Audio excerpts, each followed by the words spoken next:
सूबा सिंध के साथ आज से नहीं काफी देर से वफाक की तरफ से सतुल्ला सलूक हमेशा किया जाता है।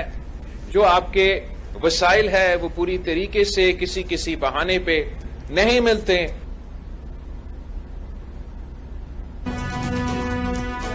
वफाकी हुकूमत सिंध से हमेशा माटली मावर सलूक किया है। मुख्तलिफ बहाना करे सूबे जा हक फबाया विंदा आहिनि। असां इंतहा पसंदी ऐं इंतकाम की सियासत करण नथा चाहियूं।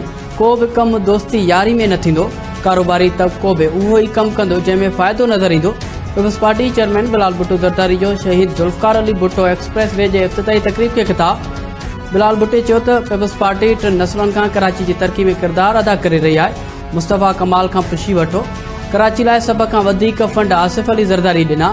बिलाल भुट्टो ज़रदारी सिंध हुकूमत के पानी जा मसइला फौरी हल करण की हिदायत करे छॾी। पीपल्स पार्टी के chairman Malir expressway Qayyumabad का शाह फैसल ताईं फेज़ 1 जो इफ्तिताह करे छॾियो। बिलाल भुट्टो गाड़ी पान ड्राइव करे तकरीब में पए थो। 100 रुपया टूल टैक्स भी अदा कयो।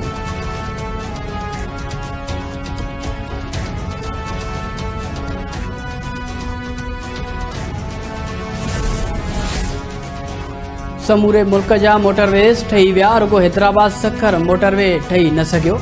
कराची का हैदराबाद ताईं ठहियल मोटरवे भी को सुठो न आहे।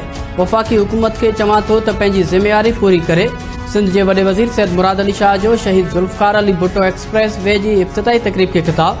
वॾे वज़ीर चयो त घणो कुछ करण चाहियूं था पर वसीला न आहिनि। शाहराय भुट्टो सिर्फ कराची न पर पूरे पाकिस्तान जो मनसूबो आहे। कराची की तरक्की लाइ समूरनि धुरनि खे गॾिजी कमु करणु घुरिजे।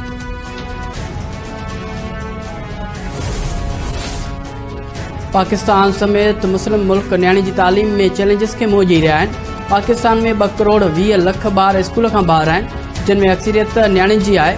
आलमी तालमी कॉन्फ्रेंस में शिरकत लाइ पहुतल मुस्लिम मुल्कनि के वज़ीरनि के खिताब कंदे वज़ीर आज़म शहबाज शरीफ चयो आहे त तालीम न्याणियुनि जो बुनियादी हक़ आहे। मुस्लिम मुल्कनि के वॾे पैमाने ते कमु करणु पवंदो। फातिमा जना भाउ जी ताक़त बणी। शहीद बेनज़ीर इस्लामी दुनिया की पहिरीं वज़ीर आज़म बणी। मरियम नवाज़ भी पहिरीं औरत वज़ीर आला आहे।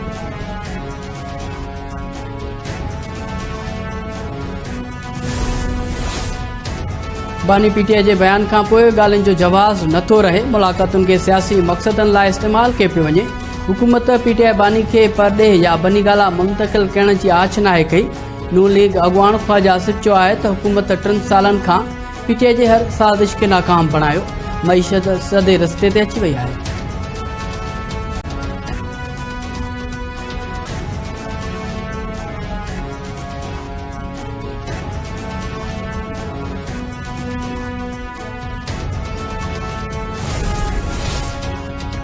पीटीआई अगवान असद केसर चयो आहे त नून लीग जा अगवान ॻाल्हियूं नाकाम करण जी कोशिशूं करे रहिया आहिनि।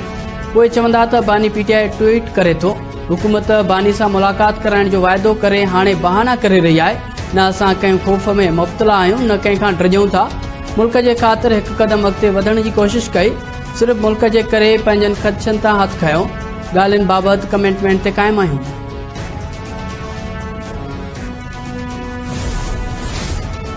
एस्टेब्लिशमेंट अवाम के वोट जो मजाक उड़ाई है। कोई अवाम शो न एस्टेब्लिशमेंट जो मजाक उड़ाए।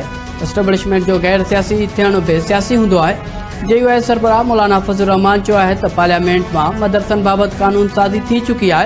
सूबन में कानून साज़ी में देर छो थी रही है। पीटीआई हुकूमत से ॻाल्हियुनि बाबत एतमाद में नाहे वरतो। तबसरो न कंदसि। सिंधु दरिया मां केनाल इतफ़ाक़ राय से कढण घुर्जनि। जेकॾहिं इतफ़ाक़ राय नाहे त क़ौमी नुक़सान थींदो।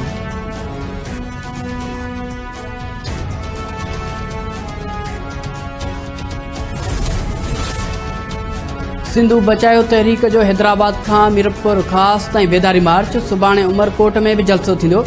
सैयद ज़ैन शाह अयाज़ लतीफ़ अली जो ऐं ॿियनि जी अॻुवाणी में हैदराबाद में निकतल बेदारी मार्च टंडो जाम ऐं टंडो अलायर खां थींदो मीरपुर खास पए थो। हर हंधि मार्च जी शानदार आजियां।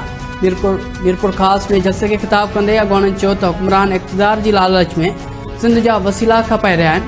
सिंधु दरिया ते केनाल अॾण सां सिंध जूं ज़मीनूं बणिजी वेंदियूं। सिंध दुश्मन मनसूबा क़बूल न आहिनि। कराची में साना की मेज़बानी हेठ सिंध वाटर कॉन्फ्रेंस। सियासी समाजी अॻुवाणी की कॉन्फ्रेंस में शिरकत। अॻुवाणनि सिंधु दरिया मां नवां केनाल कढण की मुखालफ़त करे छॾी। रिथा रद्द करण जो मुतालबो। अॻाणनि चयो आहे त सिंध मथां नमन कैनाल जी अॾावत सां सिंध बणजण थी वेंदी, रिथा रद्द कई वञे।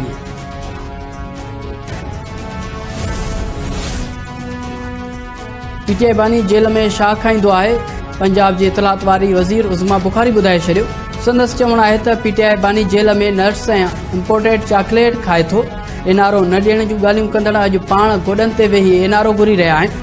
जेको चवंदो हो त ॻाल्हियूं न कंदसि, उहो हाणे पाण चवे थो त ॻाल्हियूं करियो। लाहौर में ॻाल्हाईंदे उज़मा बुखारी चयो त पीटीआई जे दौर में अंडा, कट्टा, लंगर खाननि, पनाहन खाननि ऐं भुंग जूं फैक्ट्रियूं शुरू थियूं। पंजाब में फोकन, तावीज़नि ऐं गुंडनि जी हुकूमत हुई।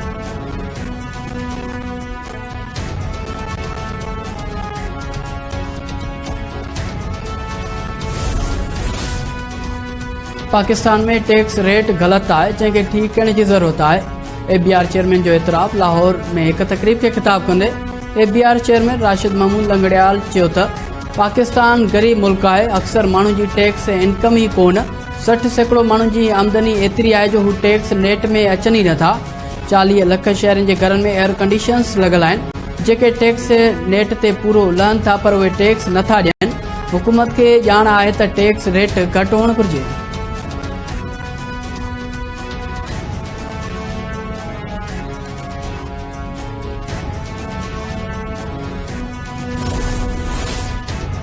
ठुलवासी बसगा ॿाहिरि बलूचिस्तान के इलाके हब चौकी में क़तल। हथियारबंदन रक्षा माथां फायरिंग करे अज़ीज़ुल्लाह गोलो ऐं अताउल्लाह गोलो के गोलियूं हयूं। ॿिन्ही खे ज़ख़्मी हालत में अस्पताल मुंतकिल कयो वियो, जिते ॿिन्ही ज़ख़्मियुनि दम ॾेई छॾियो। मारिजी वियलनि जा लाश पोस्टमार्टम बाद वारसनि हवाले। जामशोरो में सिंध यूनिवर्सिटी भरिसां कोच जे टक्कर में 2 मोटरसाइकिल सवार फौत। सिंधियाली जी शोबे जी गेट अॻियां तेज़ रफ़्तार कोच जो मोटरसाइकिल के टक्कर लगण सबबि बिजली जो मिस्त्री इल्ताफ़ थेबो ऐं पीर मोहम्मद बिरोई फौत थी विया। लाश लम्स अस्पताल मुंतकिल। पुलिस कोच के तहवील में वठी छॾियो, ड्राइवर फरार।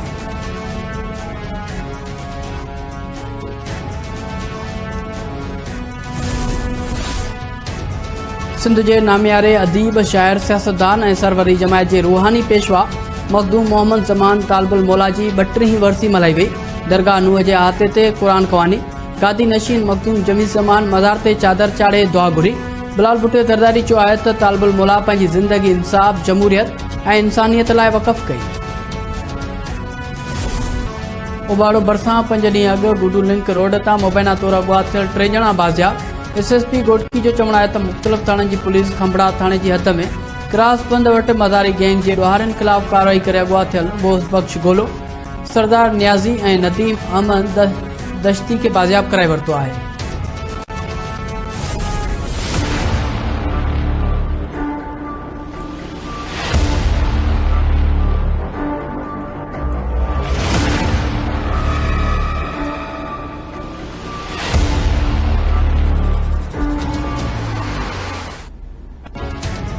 बरतानिया, अमेरिका और जापान के मुख्तलिफ इलाक़नि में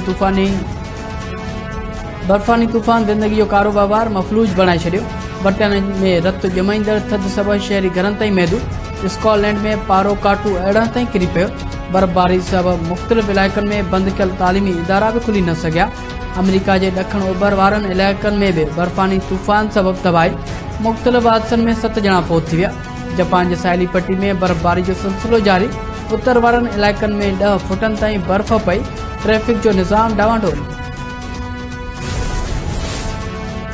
वेस्ट इंडीज़ खिलाफ़ टेस्ट सीरीज़ लाइ क़ौमी टीम के 15 रुकनी स्क्वाड जो ऐलान। स्क्वाड में 7 तब्दीलियूं। टीम की क़यादत शान मसूद कंदो। साजिद खान, मोहम्मद हुरेरा, इमामुल हक, रोहिल नज़ीर, मोहम्मद अली, अबरार अहमद ऐं काशिफ अली की वापसी। उमर जमाल, नसीम शाह, अब्दुल्ला शफीक, मोहम्मद अब्बास, मीर हमज़ा इंजर्ड, साइम अयूब ऐं हसीबुल्ला ड्राफ्ट।